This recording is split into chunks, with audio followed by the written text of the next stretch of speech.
अडानी में सारा पैसा मोदी का लगा हुआ है।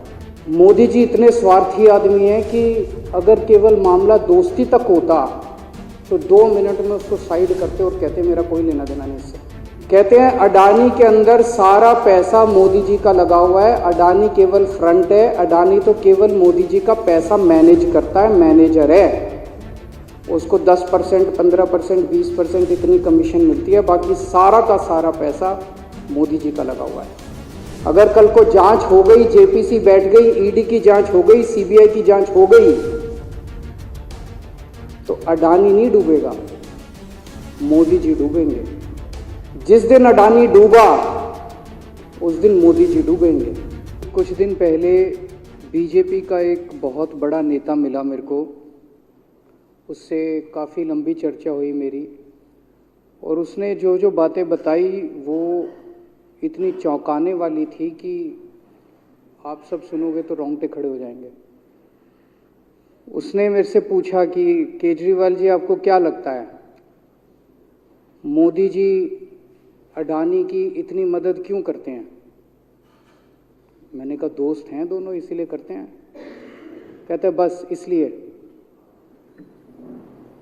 कहता मोदी जी ने आज तक किसी के लिए कुछ नहीं करा, अपनी वाइफ के लिए कुछ नहीं करा, अपनी माँ के लिए कुछ नहीं करा, उनके भाई गुजरात में रहते हैं उनके लिए, किसी रिश्तेदार के लिए कुछ नहीं करा, राजनीतिक गुरु के लिए कुछ नहीं किया। वो अपने दोस्त के लिए इतना कुछ करेंगे, ऐसा कैसे हो सकता है? दोस्त पे इतने मेहरबान क्यों हैं?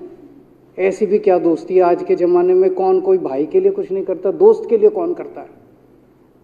तो मैंने कहा फिर क्या मामला है? कहते आप खुद सोचो, इतना बड़ा क्राइसिस हुआ, हिंडनबर्ग की रिपोर्ट आई, चारों तरफ थू थू हुई, पूरा क्रैश कर गया अडानी ग्रुप। मोदी जी इतने स्वार्थी आदमी हैं कि अगर केवल मामला दोस्ती तक होता तो 2 मिनट में उसको साइड करते और कहते मेरा कोई लेना देना नहीं इससे। अभी भी उसको बचाने में लगे हुए हैं। कभी एसबीआई को कह रहे हैं इसको पैसे दो, आज अखबार में आया पीएफ वालों को भी बोला इसको पैसे दो, सारी एजेंसी अभी भी उसको पूरी तरह से उसको बचाने में लगे हुए हैं। तो मैं भी अचंभे में रह गया कि मामला तो कुछ अलग ही है। क्यों ऐसा भी क्या दोस्त हो गया कि दोस्त डूब रहा है और फिर भी उसको पूरी तरह से इतना बड़ा पॉलिटिशियन है, पॉलिटिशियन के लिए तो परसेप्शन सबसे इंपॉर्टेंट होती है। कोई आसपास वाला अगर कहीं वो तो आदमी कह देता है यार मेरे से मिलना बंद कर दियो कल से, वो उसको अभी भी बचाने में लगे हुए हैं। और उसने मेरे को बताया कि मैंने कहा फिर मामला क्या है? तो कहता है जी अडानी तो केवल फ्रंट है, अडानी में सारा पैसा मोदी का लगा हुआ है। मैंने कहा ये कैसे हो सकता है? ये नहीं हो सकता। कहते हैं अडानी के अंदर सारा पैसा मोदी जी का लगा हुआ है, अडानी केवल फ्रंट है, अडानी तो केवल मोदी जी का पैसा मैनेज करता है, मैनेजर है। उसको 10%, 15%, 20% इतनी कमीशन मिलती है, बाकी सारा का सारा पैसा मोदी जी का लगा हुआ है। अगर कल को जांच हो गई, जेपीसी बैठ गई, ईडी की जांच हो गई, सीबीआई की जांच हो गई, तो अडानी नहीं डूबेगा, मोदी जी डूबेंगे। जिस दिन अडानी डूबा उस दिन मोदी जी डूबेंगे। मैंने कहा यार उनको पैसे की क्या जरूरत है, प्रधानमंत्री जी को, मोदी जी को, उनके ना आगे कोई ना पीछे कोई, उनको क्या पैसे की जरूरत है? तो कहता है सर पैसे की हवस होती है, लत होती है। कहता है इतने दुनिया में इतने बड़े बड़े अमीर आदमी हैं, उनको कोई अब और पैसे की थोड़ी जरूरत है, लगे पड़े हैं सारे, और पैसा और पैसा और पैसा। बोला हवस होती है। बोला जिस दिन अडानी दुनिया का सेकंड रिचेस्ट मैन बना था,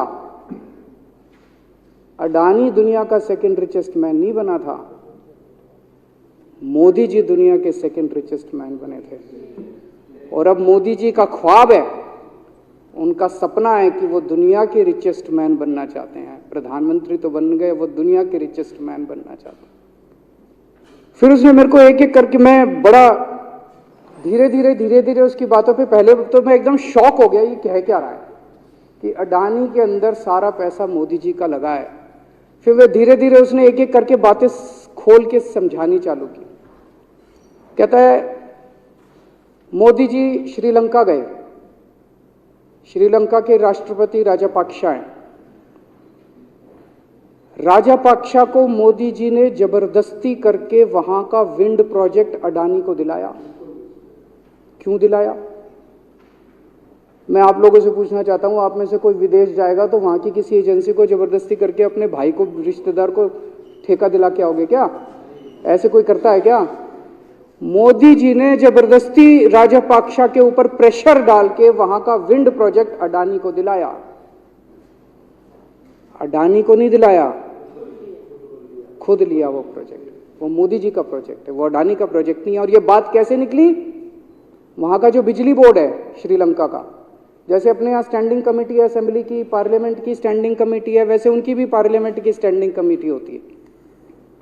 तो वहां पे पार्लियामेंट की, श्रीलंका की पार्लियामेंट की स्टैंडिंग कमेटी ने जब उनके बिजली बोर्ड के चेयरमैन को बुलाया और बोले तूने ये प्रोजेक्ट अडानी को क्यों दिया, तो उसने कहा जी राजापाक्सा साहब ने मेरे को बुलाया था, उन्होंने कहा मोदी जी मेरे पे बहुत प्रेशर डाल रहे हैं कि ये प्रोजेक्ट अडानी को दो। मोदी जी बांग्लादेश गए, बांग्लादेश वालों को बिजली खरीदनी थी, 1500 मेगावाट बिजली 25 साल के लिए। मोदी जी ने वो प्रोजेक्ट भी अडानी जी को दिला दिया। अडानी को नहीं दिलाया, मोदी जी ने वो प्रोजेक्ट खुद लिया। 25 साल तक 1500 मेगावाट बिजली खरीदने का प्रोजेक्ट बांग्लादेश का, वो भी मोदी जी ले आए अपने नाम पे। इजराइल गए, इजराइल के साथ भारत ने कई सारे रक्षा सौदे किए, रक्षा सौदे, वो सारे के सारे रक्षा सौदे अडानी को दे दिए। अडानी को नहीं दिए, मोदी जी ने खुद लिए।